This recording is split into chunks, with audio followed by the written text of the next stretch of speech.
दोस्तों, आज की हमारी कहानी है एक ब्राह्मण और एक सर्प की। एक बार की बात है, किसी नगर में एक हरिदत्त नाम का ब्राह्मण रहता था।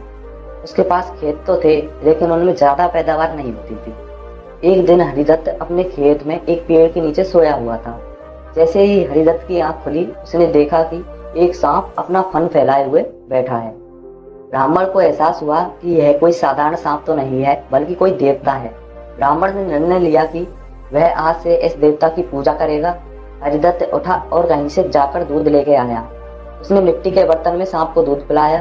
दूध पिलाते समय हरिदत्त ने सांप से क्षमा मांगते हुए कहा कि हे देव, मैं आज तक आपको एक साधारण सांप समझता रहा, मुझे माफ कर दीजिए। अपनी कृपा दृष्टि से मुझे बहुत सारा धन प्रदान करें हे प्रभु। ऐसा कहकर हरिदत्त अपने घर वापस आ गया।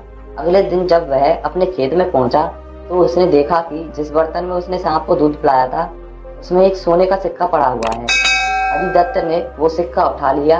अब हरिदत्त रोज सांप की पूजा करने लगा और सांप को दूध पिलाने लगा, और सांप भी उसे एक सोने का सिक्का रोज देने लगा। कुछ दिनों बाद हरिदत्त को दूर किसी देश में जाना पड़ा, तो उसने अपने बेटे से कहा कि तुम खेत में जाकर सांप देवता को दूध पिलाना। अपने पिता की आज्ञा से हरिदत्त का बेटा खेत में गया और सांप के बर्तन में दूध रखाया। अगली सुबह जब वह सांप को दूध पिलाने गया तो उसने देखा कि वहाँ एक सोने का सिक्का रखा हुआ है।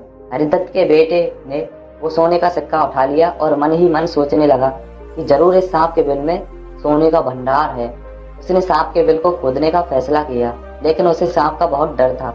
हरिदत्त के बेटे ने योजना बनाई कि जैसे ही सांप दूध पीने आएगा तो वह उसके सिर पर लाठी से वार करेगा, जिससे सांप मर जाएगा। सांप के मरने के बाद वह तसल्ली से बिल को खोद लेगा और उसमें से सोने को निकालकर अमीर आदमी बन जाएगा। लड़के ने अगले दिन ऐसा ही किया, लेकिन जैसे ही उसने सांप के सिर पर लाठी मारी तो सांप मरा नहीं, बल्कि और गुस्सा हो गया।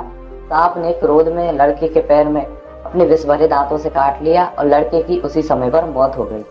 हरिदत्त जब वापस लौटा तो उसे यह जानकर बहुत दुख हुआ। तो इस कहानी से हमें यह सीखने को मिलता है कि लालच का फल बुरा होता है। इसलिए कहते हैं कि कभी लालच नहीं करना चाहिए। हमारे पास जो भी है हमें उसी में संतोष करना चाहिए और हमेशा परिश्रम करते रहना चाहिए। अगर आपको वीडियो अच्छी लगी हो तो वीडियो को लाइक करें।